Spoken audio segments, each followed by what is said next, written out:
ते व्यक्तिमत्व जर विकसित होत राहतं ना, तर मी मुलांना असं सांगेल की शाळेतली मुलं बऱ्याचदा असं म्हणतात की बाबा आपल्याकडे मला या वेळेत माझा अभ्यास पूर्ण करता आला पाहिजे, मात्र ते अभ्यास त्या वेळेमध्ये पूर्ण करत नाही. त्याचा अर्थ वेळेच्या व्यवस्थापनाचा त्यांच्यामध्ये अभाव आहे.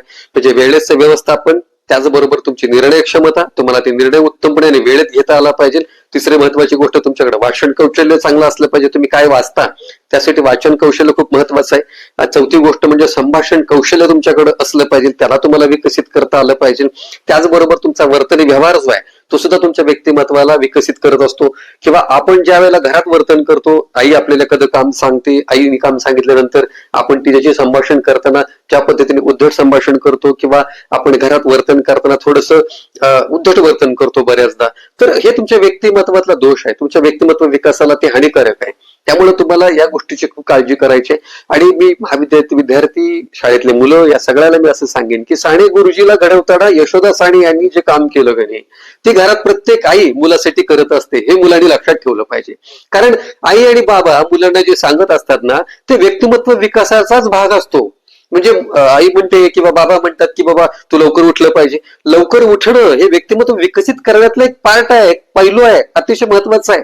आई बाबा म्हणतात की तू अभ्यास कर, अभ्यास करून तू चांगला गुण मिळव किंवा तू चांगल्या मार्गाने पास हो, चांगल्या गुणांनी उत्तीर्ण हो. आता हे असं म्हणणं हा व्यक्तिमत्वाचाच भाग आहे, जे सांगतात आपल्याला. मात्र हे शिक्षक आपल्याला जन्मजात मिळालेले आहेत घरामध्ये. फक्त आपण काय केले की आपल्या व्यक्तिमत्वाला आकार देण्यासाठी, त्याला विकसित करण्यासाठी या दोन महत्वाच्या शिक्षकांकडे बघितलंच नाही आपण. तर तुम्ही एकदा काय करा, यांनी सांगितलेल्या छोट्या छोट्या गोष्टी सुद्धा ऐका. म्हणजे बाबा रागावतील की एखाद्या वेळेला ते रागाडे बाबा सांगतील, हरकत नाही, सांगू द्या. परंतु एक गोष्ट लक्षात ठेवा, बाबांनी जे सांगितले ना ते तुमच्या व्यक्तिमत्वाला आकार यावा म्हणूनच सांगितलेलं आहे. कदाचित ते रागात सांगितलेलं असेल, हरकत नाही, पण तुमच्यासाठी ते हिताच आहे. आई एखादी गोष्ट सांगते ती सुद्धा हिताची गोष्ट असते. म्हणजे हे व्यक्तिमत्व म्हणजे फार मोठे मंत्र तंत्र असं काही नाही. आपण व्यक्तिमत्व विकास करायचं म्हणजे काय माहितीये का, की घरात आणि बाहेर छान आपल्याला वागता आलं पाहिजे, छान आपल्याला राहता आलं पाहिजे.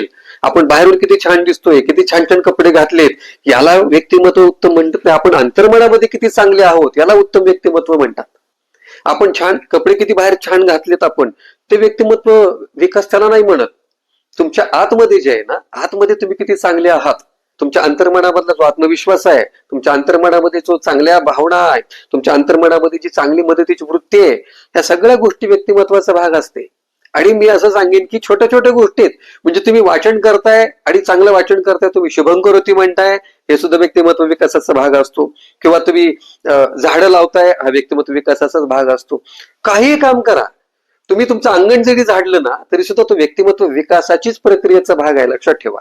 कारण या जगामध्ये कोणती माणसं मोठी झाली, ज्या माणसांनी घराला, दाराला, त्याचबरोबर शहराला आणि गावाला अतिशय आदराचं मानलं आणि त्यातल्या प्रत्येक घटकाचं जे जे चांगलं ते राजहंसाप्रमाणे स्वीकारलं, अशी माणसं मोठी झाली. व्यक्तिमत्वाने ती अतिशय उंच शिखरावर पोहोचली.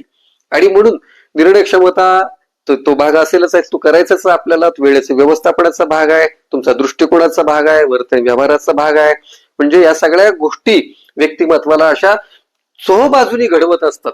आणि म्हणून आपल्याला ज्या वेळेला आपण माणसं महापुरुष पाहतो की नाही, तर त्या महापुरुषांकडे पाहिल्यानंतर लक्षात असेल आपल्या की त्यांच्या व्यक्तिमत्वाला आकार जो आलाय की नाही, तर तो त्यांनी परिश्रमपूर्वक ते व्यक्तिमत्व विकसित केलंय, त्या व्यक्तिमत्वाला आकार दिलाय. आणि म्हणून मी सर्व शाळेतल्या विद्यार्थ्यांना, मुलांना, मुलींना, तरुणींना, तरुणांना, त्याचबरोबर सगळ्या क्षेत्रामध्ये काम करणाऱ्या व्यक्तींना असं सांगेल की जर व्यक्तिमत्व विकासाचा अर्थ समजून घ्यायचा असेल तर एक गोष्ट करावी लागेल की विचार, संस्कार आणि दृष्टिकोन हे जे पैलू आहेत ना, याचं संगोपन आपण किती ताकदीनं करतो यावर व्यक्तिमत्व अवलंबून आहे.